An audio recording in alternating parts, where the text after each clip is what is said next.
ہم ایران کے خلاف جو امریکہ اور اسرائیل کی جنگ ہے اس کا تجزیہ کر رہے ہیں۔ امریکہ اور اسرائیل کی جو ماضی کی جنگیں ہیں، خاص طور پہ امریکہ نے جو افغانستان میں جنگ شروع کی اور پھر عراق میں جنگ شروع کی، اس میں اسرائیل اس کا پارٹنر بھی تھا۔ ویسے تو اسرائیل نے جو کچھ لبنان میں کیا وہاں پہ بھی 2-3 دفعہ جنگ کی، اسرائیل نے جو کچھ غزہ میں فلسطینیوں کے ساتھ کیا اس میں بھی امریکہ اسرائیل کا پارٹنر ہے۔ لیکن اگر میں نے اس کا بھی ذکر شروع کر دیا، کیونکہ میں نے ان علاقوں کی جنگوں کو بھی کور کیا ہوا ہے، تو بات بڑی لمبی ہو جائے گی، تو میں صرف فوکس کرتا ہوں افغانستان اور عراق پر۔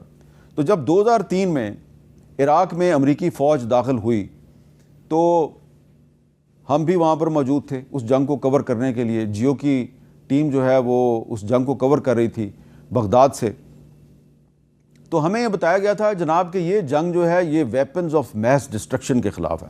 صدام حسین جو ہے اس نے بڑے ہی زہریلے خطرناک قسم کے کیمیائی ہتھیار بنا لیے ہیں، وہ دنیا کے امن کے لیے خطرہ ہے، اس لیے ہمیں عراق میں رجیم چینج کرنی ہے، کیونکہ عراق کی حکومت دہشت گرد ہے اور ایکسس آف ایول کا حصہ ہے، ایک روگ سٹیٹ ہے، اور اس روگ سٹیٹ کو ختم کرنا جو ہے یہ عالمی امن کے لیے بڑا ضروری ہے۔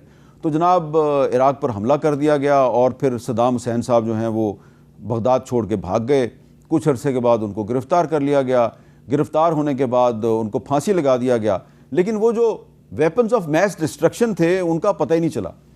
تو میں جب عراق میں تھا تو کبھی بغداد، کبھی تکرت، کبھی نجف، کبھی کربلا، جو بھی وہاں پہ فوجی آپریشنز ہو رہے تھے ان کو ہم کور کرتے تھے۔ تو میں امریکی فوجیوں سے پوچھتا تھا کہ بھائی وہ ویپنز آف میس ڈسٹرکشن کا کچھ پتہ چلا؟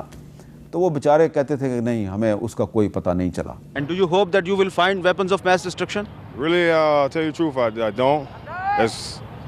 But hey, if we do, we do. اور اس طرح امریکہ کی فوج کئی سال تک عراق میں بھی اس نے اپنا بہت جانی نقصان کروایا، اور ابو غریب جیل جیسا سکینڈل جو ہے جو واشنگٹن پوسٹ نے بریک کیا تھا، اس نے پوری دنیا میں امریکہ کو بدنام کیا، امریکہ کے خلاف پوری دنیا میں مزید نفرت پھیلی، اور پھر آخر کار امریکہ جو ہے وہ عراق سے واپس چلا گیا۔ لیکن ارابیل کے علاقے میں امریکہ نے اپنا ایک فوجی اڈہ بھی قائم کر لیا۔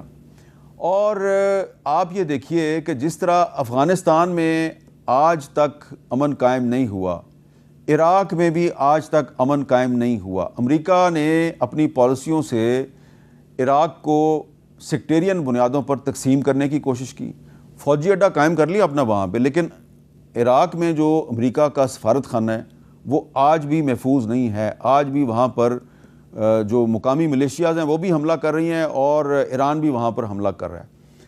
آپ کو یہ جان کے بھی کافی افسوس ہوگا، یہ ایک حقیقت ہے کہ افغانستان کی میں جو امریکہ کی پالیسیاں تھیں اس کے نتیجے میں القاعدہ نے جنم لیا، طالبان نے جنم لیا، اور عراق میں جو امریکہ کی پالیسیاں ہیں اس کے نتیجے میں داعش نے جنم لیا، یعنی کہ اسلامک اسٹیٹ، جو کہ افغانستان میں Islamic state of Khorasan province ISKP کے طور پہ کام کر رہی ہے۔ اور اب یہ جو ISKP ہے یہ پاکستان کے لیے بھی ایک خطرہ بن چکی ہے، یہ پاکستان میں بھی دہشت گردی کی کارروائیاں کرتی ہے۔ تو آپ یہ دیکھیے کہ یہ ہمارے خطے میں جو امریکہ نے جنگیں شروع کیں تو ان جنگوں کے نتیجے میں دہشت گردی ختم نہیں ہوئی، دہشت گردی وہیں کی وہیں کھڑی ہے۔ پاکستان جو ہے وہ دہشت گردی کے خلاف جنگ میں فرنٹ لائن سٹیٹ کے طور پر امریکہ کا پارٹنر بنا۔ امریکہ جو ہے وہ یہاں سے چلا گیا اور پاکستان ابھی تک دہشت گردی سے نمٹ رہا ہے، اور پاکستان کا جو نقصان ہے مجھے آپ کو بتانے کی ضرورت نہیں ہے۔ ہمارا اربوں ڈالر کا مالی نقصان ہو چکا ہے، اور ہمارے ہزاروں سیکورٹی فورسز کے افسران، جوان اور عام شہری جو ہیں وہ اپنی جانوں سے جا چکے ہیں۔ تو ہمارا نقصان جو ہے اس کی تفصیلات مجھے بتانے کی ضرورت نہیں ہے، ہم اس سارے معاملے میں گھاٹے میں رہے ہیں، اور ایک طرف القاعدہ، طالبان، دوسری طرف ISKP اور داعش، اور پاکستان جو ہے وہ ان سب کے نشانے پر ہے۔ اور انفارچونیٹلی بدقسمتی سے انڈیا جو کہ اسرائیل کا بہت قریبی دوست ہے وہ ان تمام پاکستان کے دشمنوں کو سپورٹ بھی کرتا ہے۔ اور اب ویتنام، افغانستان، عراق کے بعد امریکہ نے ایران میں ایک نئی جنگ چھیڑ دی ہے۔ اور ہمیں کہا جا رہا ہے کہ وہ جی rogue state, axis of evil, regime change, Iran کے ایٹمی ہتھیار دنیا کے امن کے لیے خطرہ ہیں.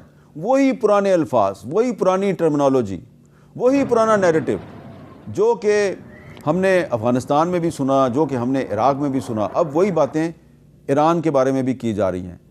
اور اس لیے میں یہ گزارش کر رہا ہوں آپ کی خدمت میں کہ جو نقصان ہم نے افغانستان میں اٹھایا ہے، جو کہ ہمارے ہمسائے میں ہے، اب ویسا ہی نقصان ہم ایران میں بھی اٹھا سکتے ہیں اگر ایران میں انسٹیبلٹی پھیلتی ہے، اگر ایران میں واقعی رجیم چینج ہو جاتی ہے، اور اگر ایران میں امریکہ کی مرضی کی کوئی حکومت آ جاتی ہے تو وہ دراصل امریکہ کی مرضی کی حکومت نہیں ہوگی.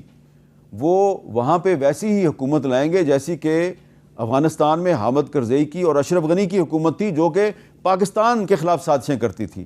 تو اگر ایران میں رجیم چینج ہوتی ہے تو وہاں پر جو حکومت آئے گی وہ پاکستان کے خلاف سازش کرے گی. جو اسرائیل کی جو انٹیلیجنس ایجنسی موساد ہے وہ ہمارے تافتان بارڈر پہ بیٹھی ہوئی ہوگی اور پاکستان کے خلاف سازشوں میں مصروف ہوگی. اس لیے میں یہ کہہ رہا ہوں کہ اگر ایران میں انسٹیبلٹی پھیلتی ہے اور یہ جو بظاہر امریکہ کہہ رہا ہے جناب کہ ہم وہاں پہ دہشت گردوں کی حکومت ختم کر رہے ہیں اور اس رجیم چینج کا مقصد جو ہے وہ مہلک ایٹمی ہتھیاروں سے دنیا کو نجات دلانا ہے، تو یہ دراصل یہ پاکستان کے خلاف ایک بہت بڑی سازش ہے. اور یہ جو سارے فیصلے ہیں یہ کون بندہ کر رہا ہے؟ یہ امریکہ کا صدر ڈونلڈ ٹرمپ کر رہا ہے، یہ نیتن یاہو کر رہا ہے. اور ڈونلڈ ٹرمپ جو ہے ان کے بارے میں کیا کہوں، اور ڈونلڈ ٹرمپ کے بارے میں ایک کتاب جو ہے یہ امریکہ میں چھپی ہے. یہ کتاب ہے جی the dangerous case of Donald Trump, اور اس میں ان کی 27 ذہنی بیماریوں کا ذکر کیا گیا ہے. 27 ذہنی بیماریوں کا شکار ہیں ڈونلڈ ٹرمپ.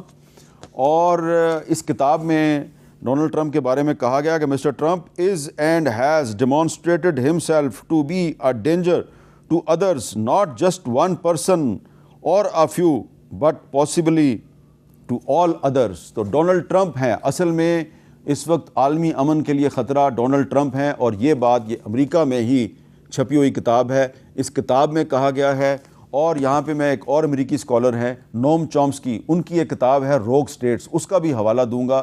نوم چومسکی جو ہیں وہ یہ کہتے ہیں کہ ایکسیس آف ایول اور روگ سٹیٹ کوئی اور نہیں، خود امریکہ ہے.